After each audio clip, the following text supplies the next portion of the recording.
the second round of the PGA Championship. We got it in, and JB Holmes, -1, all alone on top of the leaderboard.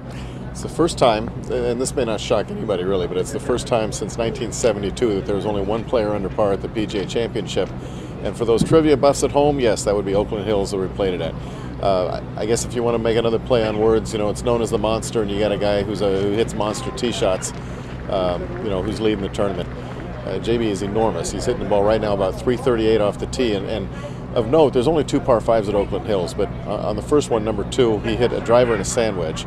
On number 12, he hit driver 8-iron. The 8-iron was about 217 yards, playing downwind. But the thing with JB is everyone knows he hits it a mile, and he's got a very compact swing, doesn't even take the club back all the way parallel. But when he's confident and he's hitting it straight, he hits it at every turn, and that's what's really carried him this week.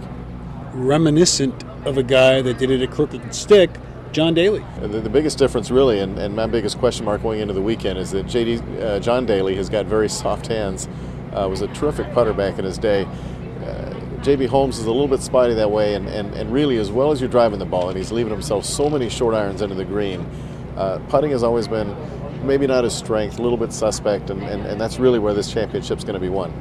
2 relatively young guys made moves today, Justin Rose and Ben Curtis, both with the tournament best 67s to get to even par. They're just one back, and they are capable.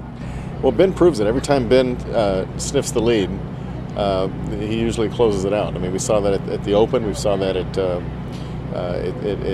Kemper, the old Kemper Open at TPC at Avalon. We saw it at 84 Lumber. Justin has a little better pedigree as a player. I think he's more highly regarded, even though he's never won in the United States, and I think that's something to look to, because Justin really hasn't shown that as good as he is, that he's capable of closing it out as well as he probably should. So that'll be interesting. And I don't want to overlook Charlie Wee, and there's not an E missing, and that's not Michelle. Charlie is the only one who has matched par both days, and there's something to be said for that. Look into the crystal ball for the weekend. What do you think with what we have set up? And what are we looking at for this weekend?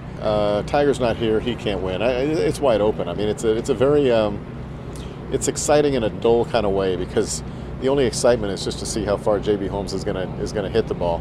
I think right now you'd have to acknowledge that over par is going to win this major. And there's a lot of guys right in the mix. I mean, Mickelson's leaking oil a little bit at the end. Sergio 4-putted the 17th. And that's going to creep into his mind this weekend. Keep in mind there's a couple other guys. I mean, I wouldn't look past Angel Cabrera, one of the guys who's right there in the mix, tied for 7th right now, hits it a long way, and it's wide open.